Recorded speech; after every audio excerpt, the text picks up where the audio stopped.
क्या आप जानते हैं कि साल 2026 में सरकारी कर्मचारियों की सैलरी में अब तक का सबसे बड़ा उछाल आ सकता है।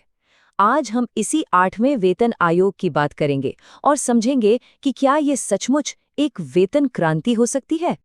जी हाँ, जनवरी 2026 ये वो वक्त हो सकता है जब सरकारी कर्मचारियों की सैलरी एक नई ऊंचाई पर पहुंच जाए। और हम यहाँ किसी मामूली बढ़ोतरी की बात नहीं कर रहे हैं, बात हो रही है इतिहास की सबसे बड़ी वेतन वृद्धि की। पर सवाल ये है कि ये उछाल आखिर कितना बड़ा हो सकता है। क्या ये बस एक और सैलरी हाइक होगी या फिर कुछ ऐसा जो सब कुछ बदल देगा, एक रियल गेम चेंजर।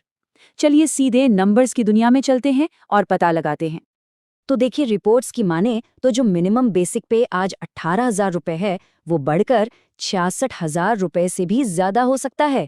ये तो 3 गुना से भी ज्यादा की छलांग है। लेकिन इतना बड़ा बदलाव कैसे? इसका जवाब एक छोटे से शब्द में छिपा है, और वो शब्द है फिटमेंट फैक्टर। हो सकता है ये शब्द आपने पहले भी सुना हो, लेकिन यकीन मानिए, यही वो असली चाबी है जो ये तय करेगी कि सैलरी कितनी बढ़ने वाली है। तो ये फिटमेंट फैक्टर आखिर है क्या? इसे बिल्कुल आसान भाषा में समझते हैं, ये बस एक मल्टीप्लायर है। सरकार हर वेतन आयोग में एक नंबर तय करती है। आपकी जो पुरानी बेसिक सैलरी है, उसे इस नंबर से गुणा किया जाता है, और जो भी रिजल्ट आता है, बस वही आपकी नई बेसिक सैलरी बन जाती है। गणित सीधा है, जितना बड़ा फैक्टर उतनी बड़ी सैलरी। और असली कहानी तो यहीं छिपी है। देखिए, 7वें वेतन आयोग में फिटमेंट फैक्टर था 2.57, लेकिन 8वें वेतन आयोग के लिए जो अनुमान लगाया जा रहा है वो है 3.68 तक। ये कोई छोटा मोटा बदलाव नहीं है, ये एक जबरदस्त उछाल है। चलिए जरा सा पीछे चलते हैं, 7वें वेतन आयोग को याद करते हैं। उस समय अगर किसी की बेसिक पे 7,000 रुपए थी तो उसे 2.57 के फैक्टर से मल्टीप्लाई किया गया, और नतीजा नई बेसिक पे सीधे पहुंच गई 18,000 रुपए पर। अब समझ में आया कि ये कितना पावरफुल है। तो चलिए अब असली कैलकुलेशन करते हैं।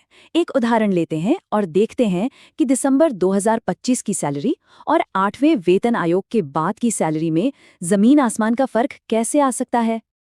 मान लीजिए दिसंबर 2025 का महीना है। एक कर्मचारी की बेसिक पे है 35,700 रुपए। इस पर 58% डीए और 10% एचआरए मिलाकर कुल सैलरी बनती है लगभग 60,000 रुपए। ये आंकड़ा जरा ध्यान में रखिएगा। अब आता है जनवरी 2026। महंगाई भत्ते यानी डीए में 3% की एक अनुमानित बढ़ोतरी होती है। इससे सैलरी थोड़ी सी बढ़कर 61,000 रुपए से कुछ ज्यादा हो जाती है। ठीक है, अच्छी बढ़ोतरी है, लेकिन असली कहानी तो अब शुरू होगी।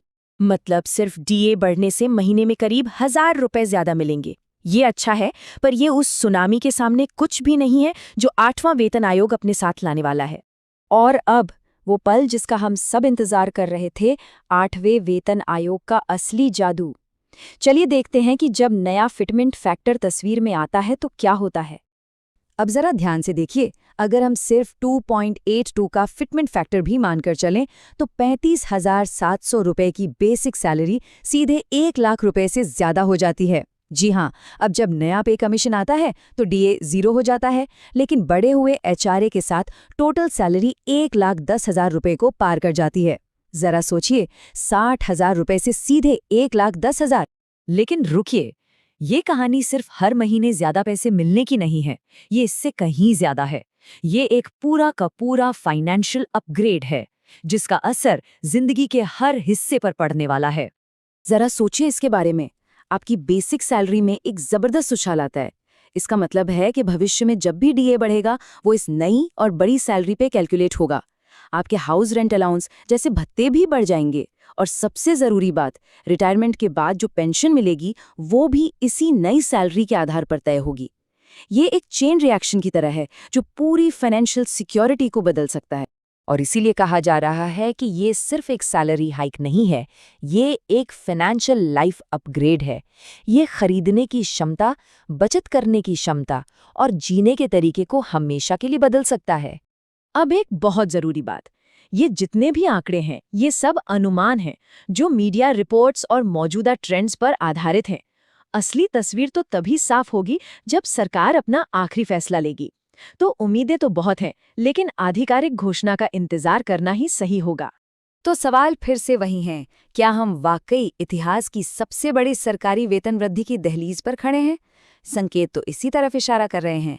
आने वाला वक्त करोड़ों कर्मचारियों और उनके परिवारों के लिए क्या सौगात लेकर आता है, ये देखना वाकई दिलचस्प होगा।